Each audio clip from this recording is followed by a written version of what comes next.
On this episode of The Badge and Beyond, we may be discussing domestic violence, mental health issues, suicide, and self-harm. If you would like support and someone to talk to, the right avenues in your local area would be appreciated for you to have a look at those options. Please make use of avenues such as Lifeline on 13 11 14 and also for domestic violence hotline 1-800-RESPECT. So viewer and listening discretion is advised.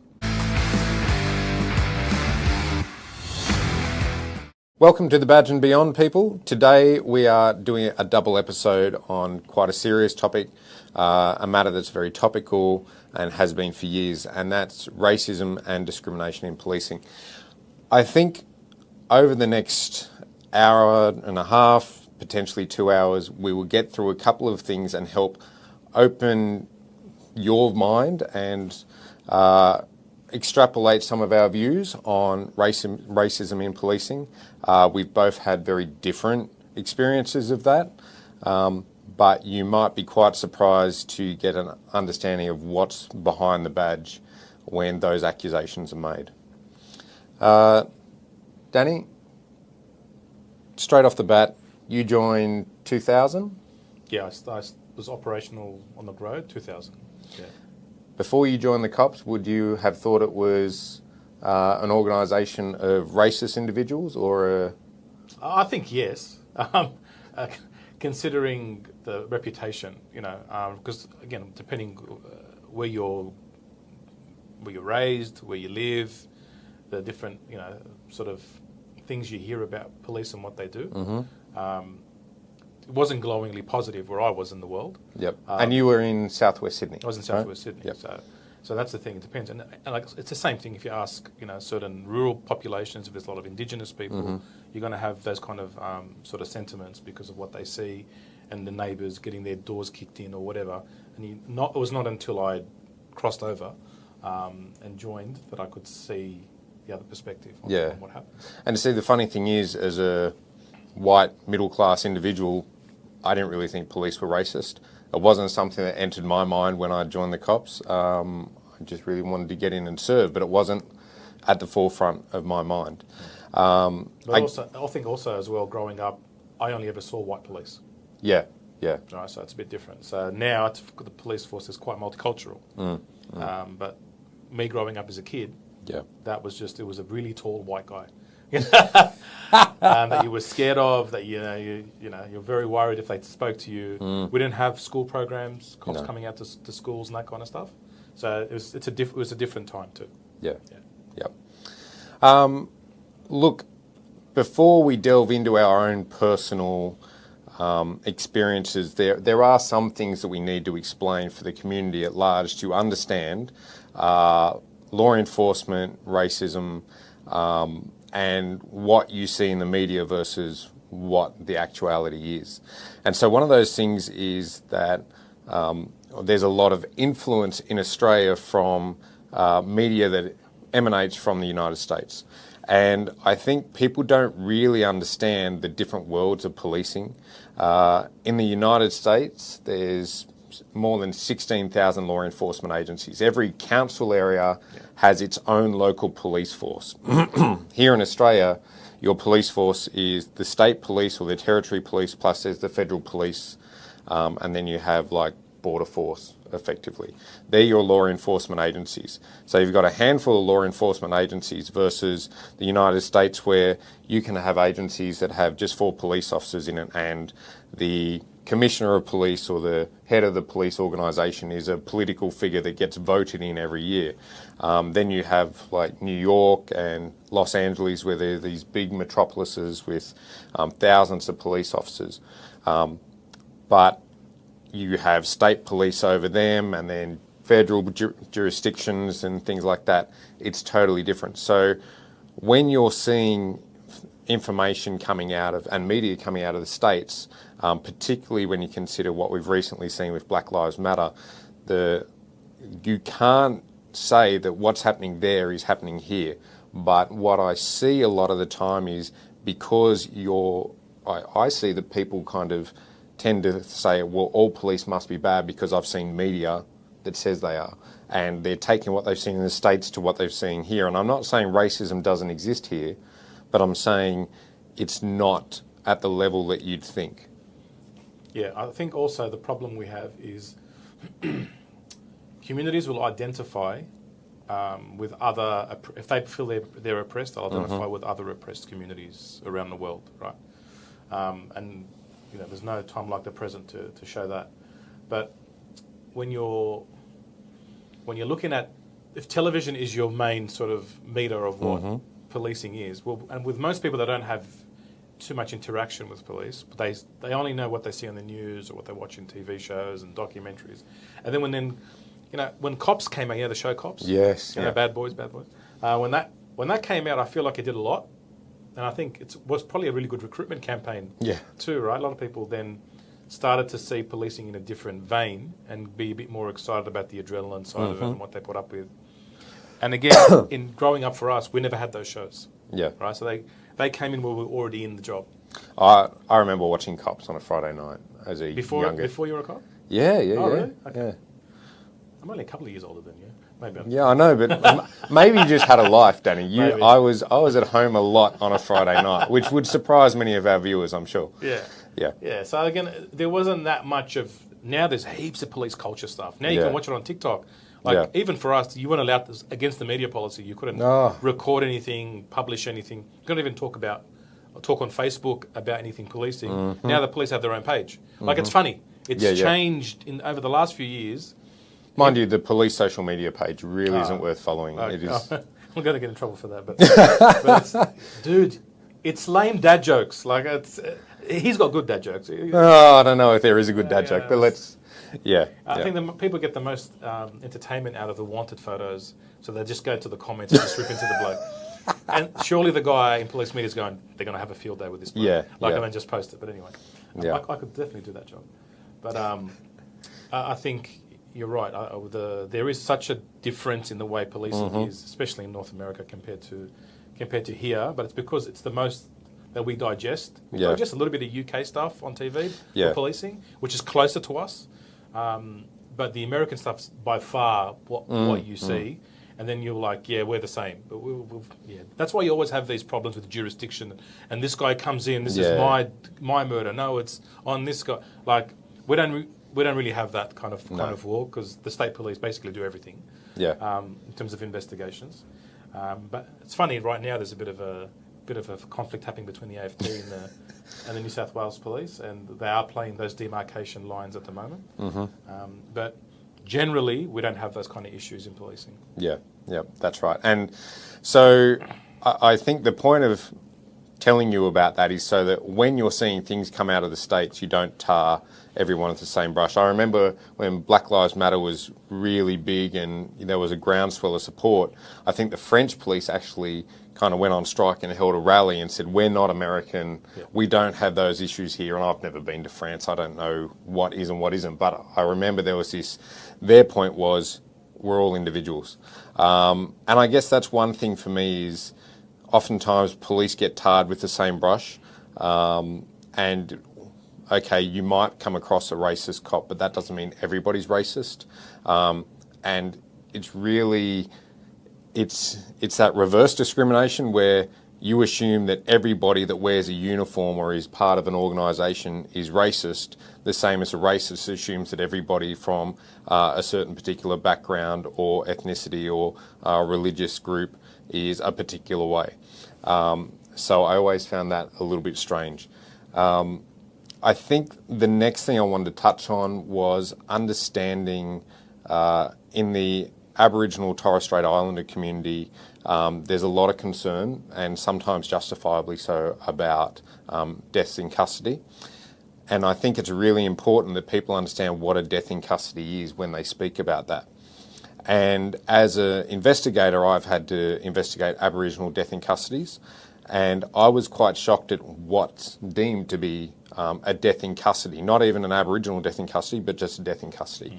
So, first of all, when they speak of Aboriginal death in custodies, they're talking about anyone that has died in a police or corrective services custody, but custody is a very broad term. So I guess from my perspective, the best way to understand this from a correctives point of view is one of the matters I did was a gentleman who was who'd been incarcerated for numerous driving offences, and then effectively, while he was in custody, had been diagnosed with cancer.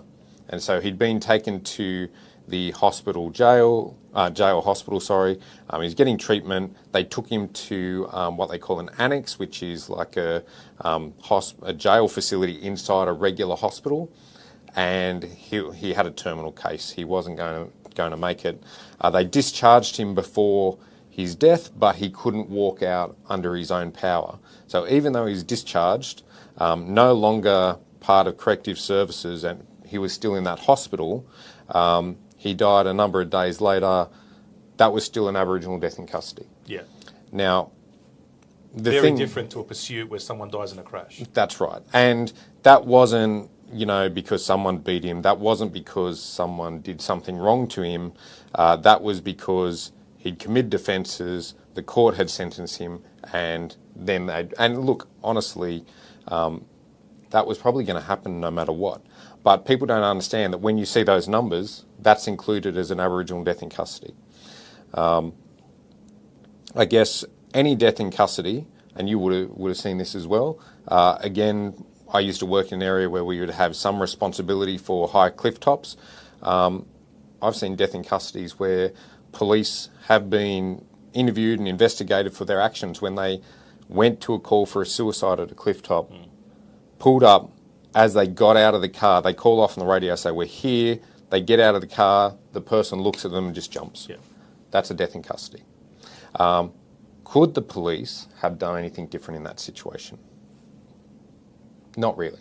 I mean, they haven't had a chance to speak to the person. They've got limited information. They've done very little to interact with that person or change the circumstance. And there's even a phenomenon called death by cop. Yes. Right?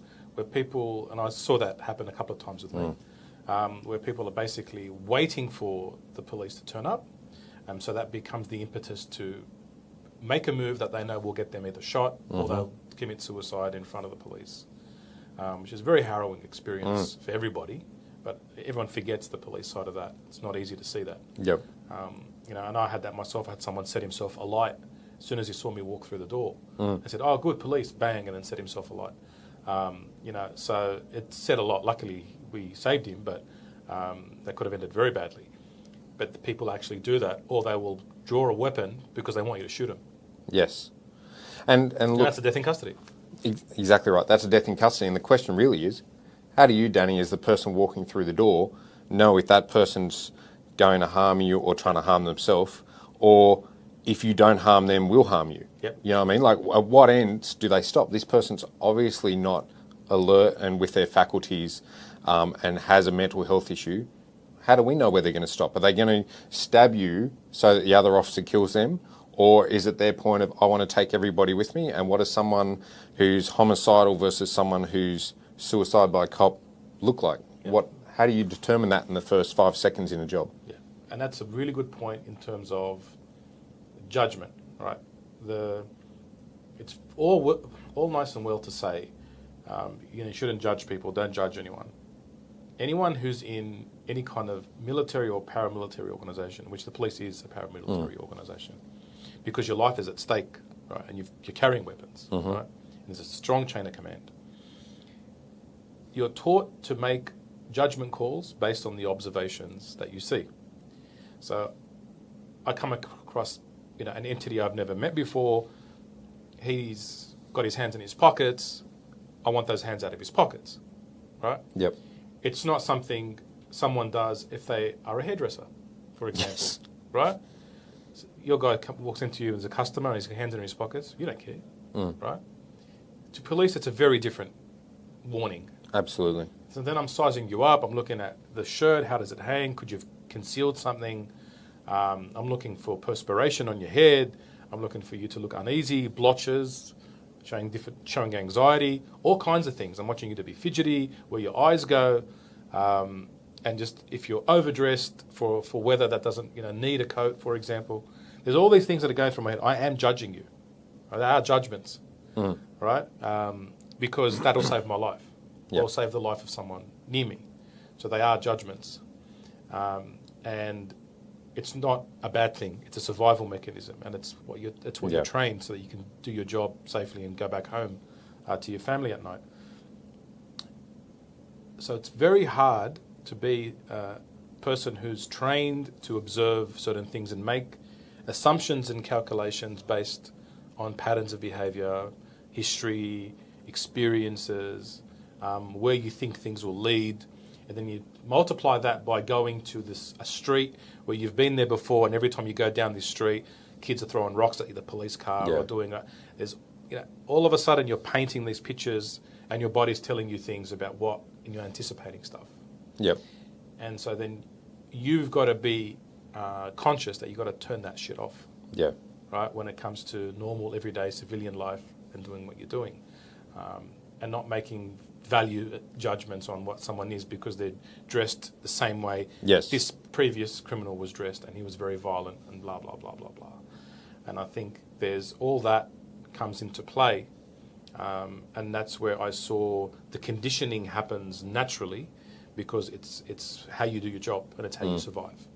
That's right. And I think you raise a very good point there in that, you know what makes someone stop and search someone walking down the street, or stop a car? Yeah. And people will say, people that haven't been in the job will say, it's because they're Aboriginal, or it's because they're Middle Eastern, or it's because they're Islander or something else.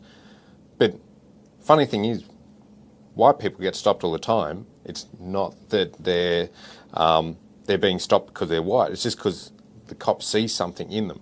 And you generate that knowledge based on what you've done before, what you've seen before. You know, when you see a person walking down the street, and sometimes police are really bad at articulating what they're seeing, but it's because they've seen that issue, or there's something about that person that doesn't fit well. It could be time of day, it could be the way they're dressed, it could be the people they're hanging out with, could be their tattoos. You know, there's certain gang tattoos and things like that. One of my favourites is the FTP. You know, I had one guy FTP down the leg, which means F the police. You know, those different things, they're indicators that there's likely some kind of criminal element there, but it doesn't mean you're going to stop them and necessarily search them straight away. You've got to have a conversation. You've got to form something from those circumstances. But the point being is, what I would often see, and it might have been different for you, is I swear it was every second time I spoke to someone who was not white, they were like, you're only doing this because I'm Middle Eastern, or you're only doing this because I'm Muslim, or because I'm Aboriginal, Torres Strait Islander. I've worked in areas where there was very diverse communities, and I've worked in areas which had large Aboriginal populations, and the truth is it had nothing to do with that.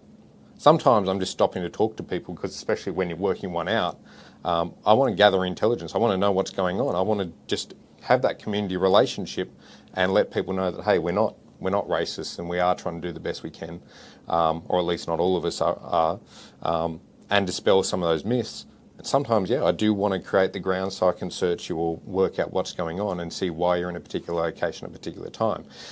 But what I found was people were very keen to do that. Crooks were very keen to tell you that you were searching them or talking to them because of their colour, because it made you step back. It reduced your confidence in going forward because you felt like you were a stereotype that you didn't want to be. Yep. Look, and that was one of the sort of aha moments for me. Driving through a particular street, I remember in southwest Sydney, and the officer I was very junior. I think I was in my first year, and the senior officer was driving the car, and he's just like, he was asking me. He goes, "Why do your people hate us?" So all of a sudden, it was my people. Yeah. Right. And I'm like, well, no, what are you talking about? He goes, watch, and he drove there on purpose. And then his little kids were just sticking their finger up as we drove past. We were in a paddy wagon sort of thing. And I think to myself, I never would have had the guts to do that as a kid. Yeah. And also my dad would have belted the crap out of me. Because, we were raised to be very respectful of police. And it was for me, it was more like, what the hell? How these kids have the gall to do what they do? And then they had this sort of, the police at that station would always call them, an SHIT, a shit in training. So as these kids were growing up, where they're going to go. Yeah.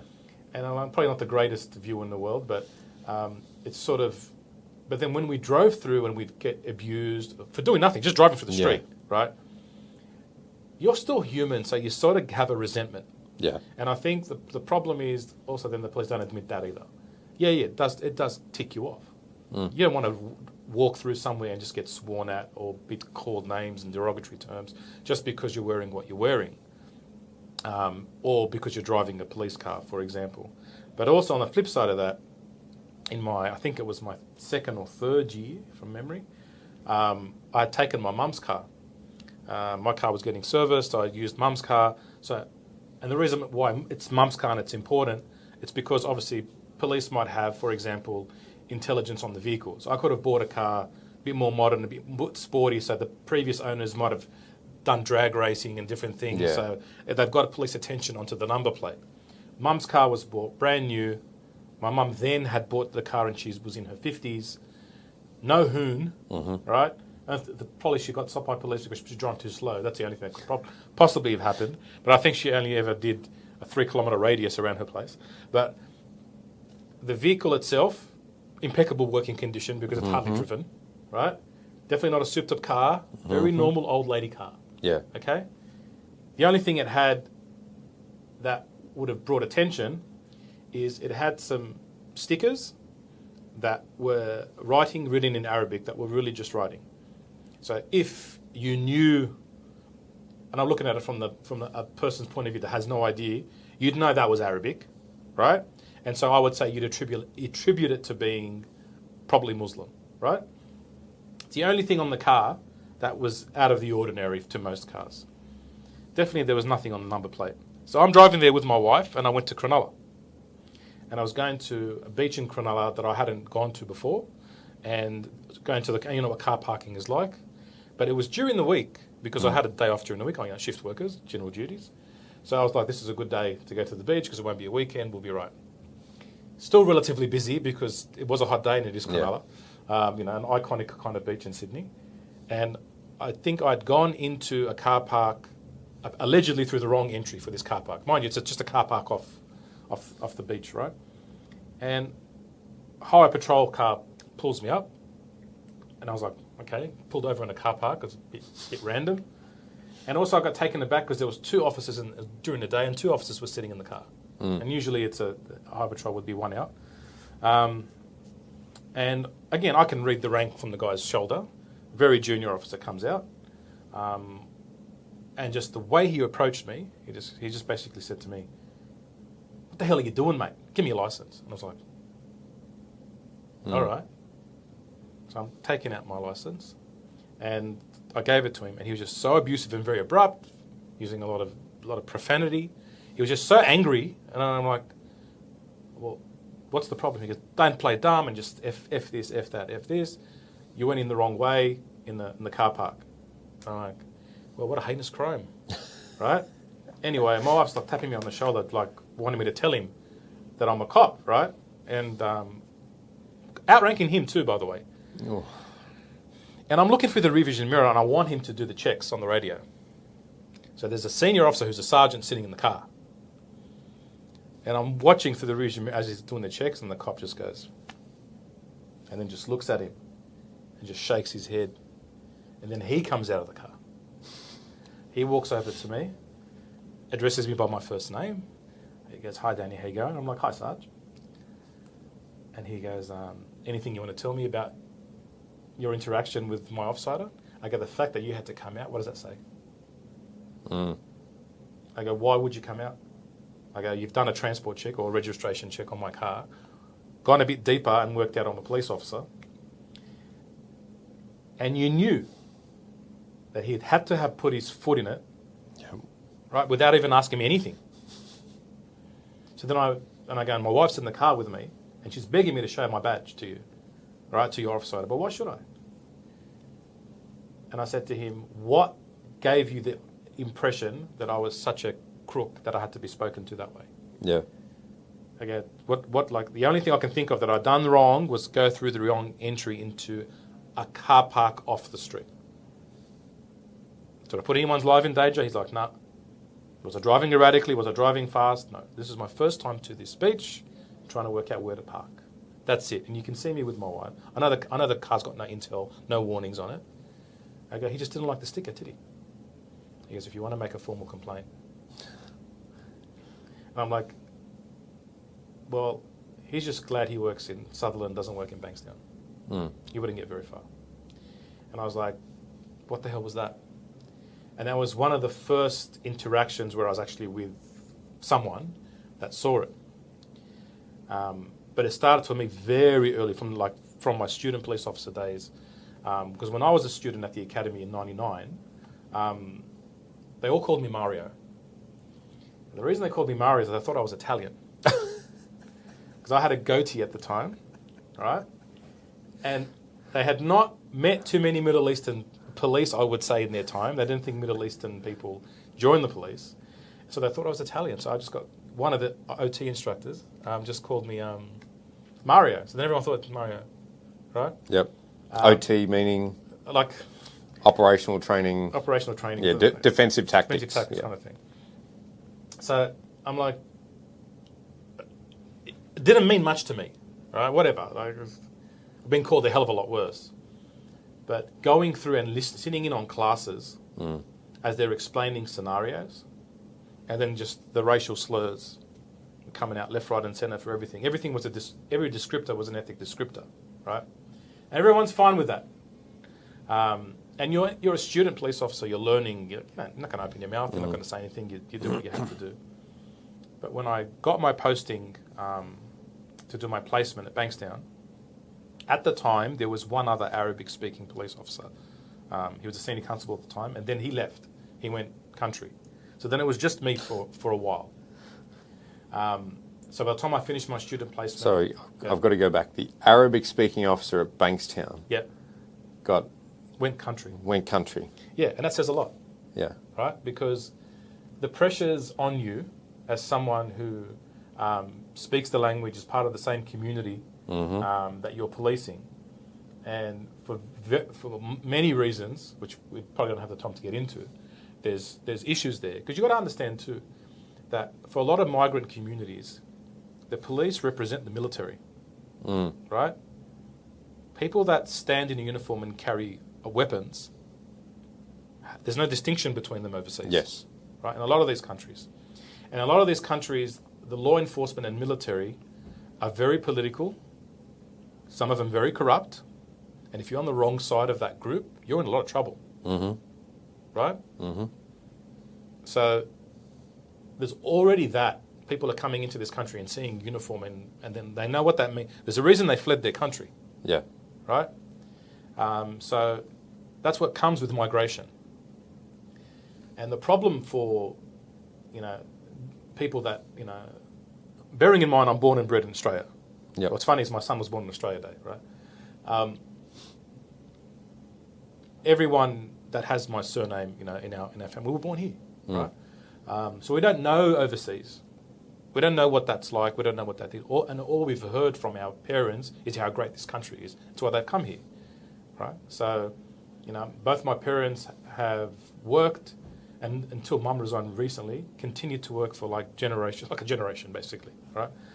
Serve in the service industry, for this country. So, everyone's paying their taxes, everyone's doing their bit. So it's very frustrating, and it angers you when people have this look down at you with this privilege, where my parents worked harder than yours. They've contributed more to society than yours have. But you want to look down at me because, my surname's not the same as yours. And which is funny, considering Australia's history is like this big, right? Where'd you come from originally? It's the same for me, right?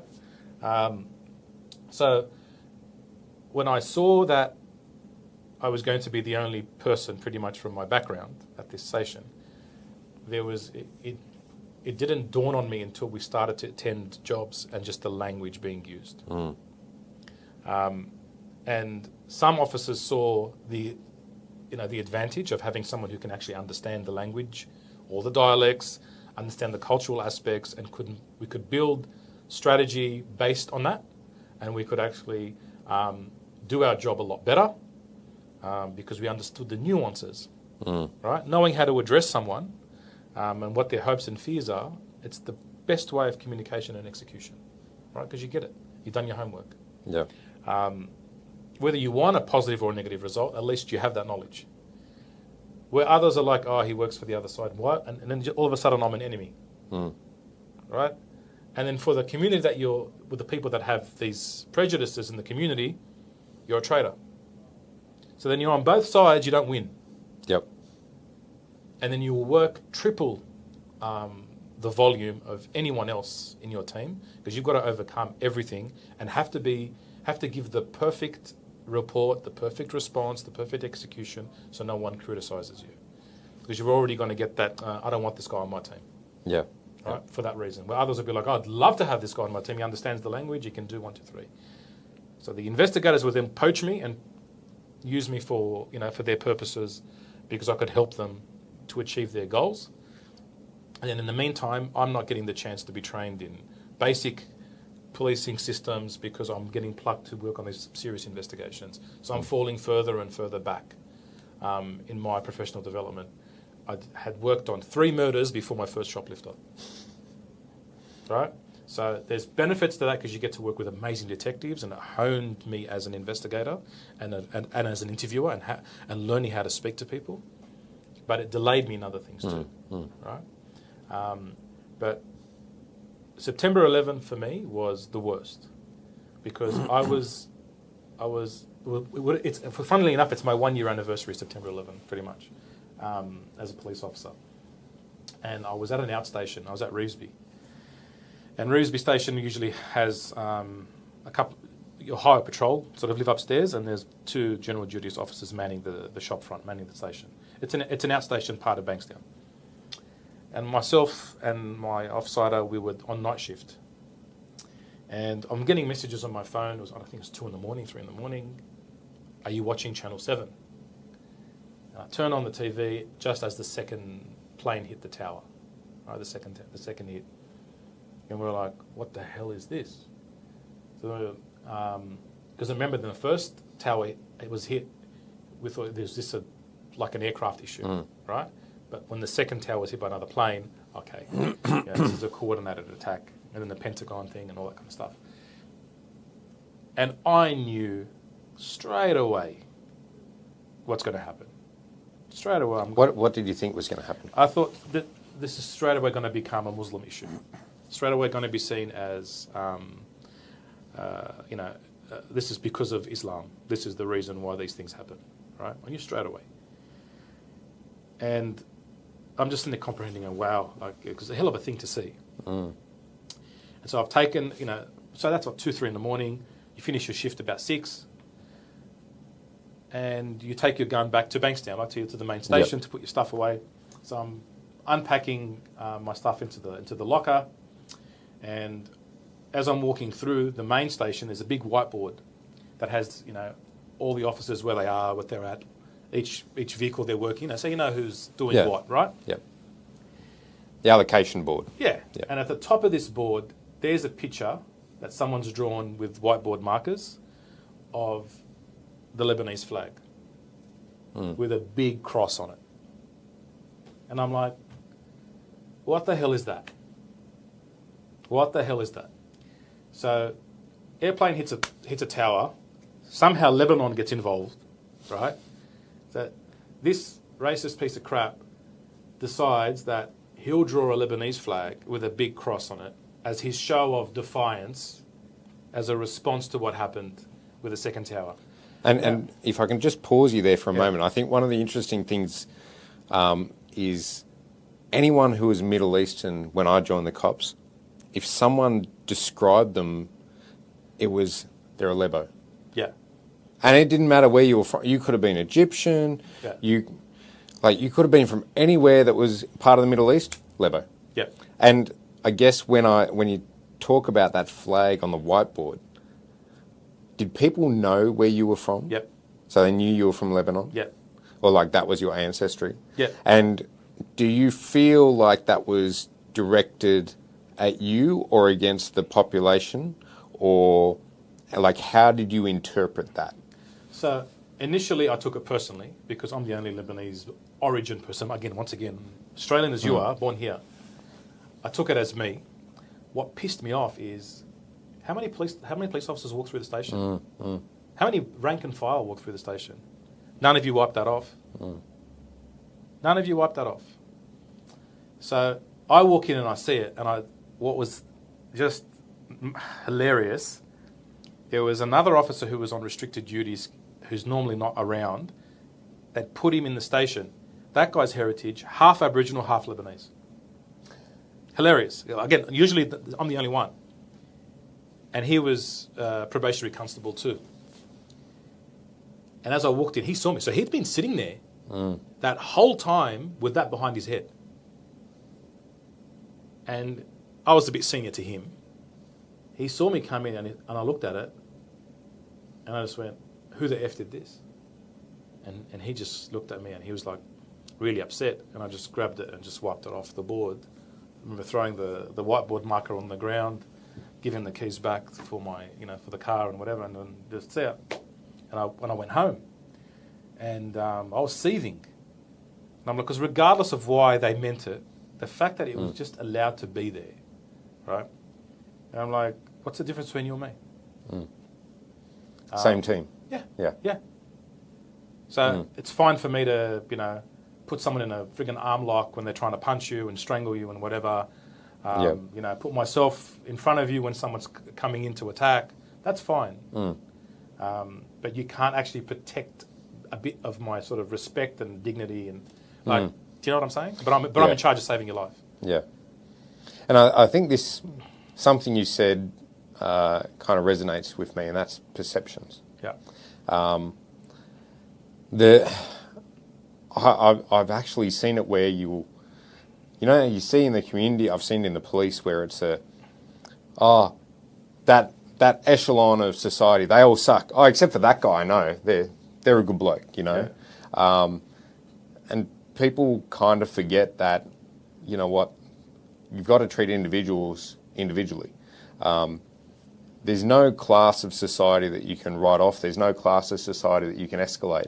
And we had this conversation just before the podcast in that I went to a very diverse, my first station out was a very diverse community. So we had Eastern Europeans, we had an Asian community, or we're on the border of a really big Asian community. We had a large Middle Eastern community, lots of Greeks, lots of Italians, like those Central European, plus white people, right?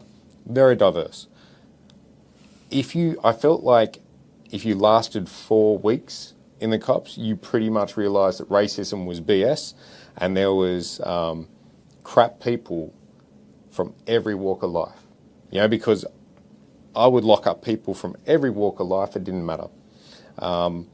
And the people that you had been, if you were traditionally grown up in a house that was white and racist, some of those people were the nicest people to me, and some of those people were also the worst, but you learned to take people individually because you couldn't tar people with a brush. And then I could foresee that a lot of people would have walked past that, just not even thinking about you, just thinking, some people would potentially see you as one of them. And because you're one of them, you're not one of them. You know what I mean? Like but they don't recognise that you're both. Yeah. You know what? You're the bridge. Yeah. And I remember particularly when we look at when you and I first met, man, it was split. The supervisors where we were working in southwest Sydney were like, half of the guys, and the guys I respected were like, this is an asset for us, right? Here's someone from the community that understands the community, and that's how I saw it. Yet I remember, and the people I'm talking about, there's this handful of senior constables and supervisors, he's one of them. He's been here for this time, he's been doing all this stuff, and I knew some of the stuff he'd done. I'm like, you're so wrong. But that was one of the first times where I'd seen the animosity towards and the distrust for someone that wore the same uniform. You know, like I had to explain to my wife once about what you don't understand in policing is that I may never have met you, but you're wearing a uniform. And if you're in a fight for your life, I'm in. I don't know what happened before it, but I've just got to trust that I've got to fight like you're my brother and look after you and control the situation. But if you're outnumbered, I'm not asking questions. I'm just quelling the situation. I'm quelling the violence. And when you attack the uniform, it's like you're attacking me. It's personal, right? And that's something I think a lot of people don't understand. It's not always about, you know, kind of this insular community. It's just about, hey, we see violence all the time. We experience a lot of traumatic events. And oftentimes you're backing up a car crew and you don't know what's going on, but you just jump in and help out because you've got to control the situation. And so I would see you as a brother, as just another cop. And I wonder if there was that ignorance there. I'm not saying it excuses it, but I'm wondering if that was there. And I know there's a lot of... That was a world-changing event. You know, I remember the very next day I was doing an assignment, sitting up watching the TV I was a probationary constable, and I remember I was at work the next day, or I think the day after. So, and then, you know, actually I have to remember the chronology of it, but I remember my first shift back, I was in the city with one of the sergeants out of the CMU walking around with a fluoro vest on, going, how is this protecting us from terrorism? But, you know, it was that thing, right? Like it changed the ballpark. And what used to get frustrating because we had a lot of people then discounted it as, look, you know, this is exactly what happened to the Greeks and the Italians when they first came. There's always that initial, which is funny how we excuse it, right? There's always that initial waves of migration, you know, the Asian community copped it when they first came out, so did the Europeans. So, you know, it's just at the moment your flavour of the year. No, my friend, you had the September 11, you had Cronulla riots, you had the Bali bombings, later on you had Linkhaff. It's not flavour of the year. It's flavour of the bloody century, and now again. And what happens is when you've got a faith that represents people in the billions, right, and the majority of the countries are non-Arab, by the way, right, and then you're just tarring everyone already with on a certain view set, and then there's also Arabs that are Jewish, Christian as well, and other faiths. But the ignorance when it comes to the Islamic community is it's bewildering, right? And then you've got the point of nobody practices the same anything, right? You know, not every Christian goes to church. Nope. Some people only turn up at Easter. Some people only turn up on Christmas. Some people just put up a tree, and that's as far as it goes, right? Some people with a zero theological significance, like an elf, right? But that's how people are. Yeah, that's how people are across the board. Right? And it was very difficult because people are starting to then form these views. And it was the conversations in the muster room. It's the conversations in the meal rooms where, but yeah, don't you condemn what they're doing? I go, do you condemn your pedophile priest? You condemn all Catholicism because of a pedophile priest? And he's like, I can see how bad that is. You don't do that. Right? And I think that's the thing, right? Let's be very clear. Even recently, I've had people saying to me, "Oh, you know, with all this, what's Danny's opinion? You know, like what's going on with Israel and Palestinians?" And I'm like, no one condones violence. You know, like this. You're not saying that what was done with the Twin Towers was right. But what we're saying is people were blaming an entire religion for that. And you've got to ask yourself, where's the critical thinking? That's the problem. We're supposed to be we are great at strategy, right? We're great at strategy. Those that have worked in certain areas of law enforcement, it's all strategy. Okay, and I like to think you and I are pretty good at that, right? Some days. You're telling me, little man with stick, takes on Goliath, right? With all the tech and all the intel and everything that can happen. And you don't look at history, you don't look at all these things. I mean, going back without making this a huge political sort of thing, but look at the origin stories of everything, okay? Where do entities start? When you're talking global strategy and you're looking at where natural resources are and the scarcity of it, and who flexes their muscle, who are the world powers, where are the strongest military, who wins in the intelligence wars. Like, there's a lot to this. And if you think it's reduced to an ideological belief, you got no idea. Yeah. Right? It doesn't work that way. And at the end of the day, every conflict from the last hundreds and hundreds of years has a consequence. Right? It has a consequence. So sitting here, what I find really weird and very difficult to understand is, regardless, innocent people are being killed. Innocent people are dying. There are no safe places where there's nothing sacred anymore. That should be a humanity problem. That should not be an Arab or a Muslim problem. And if you're going to look at the world that way, then don't be different to the Ukraine because they were European, or because they look the same as you. Think about the conditions. Think about the result. What is a freedom fighter? What is a terrorist? There's so many wider questions to consider here. But we're happy to sit there and swallow the fact that there will be the largest influx of orphans ever seen since what happened back in Africa. And in modern times, that should not be palatable by any stretch of the imagination.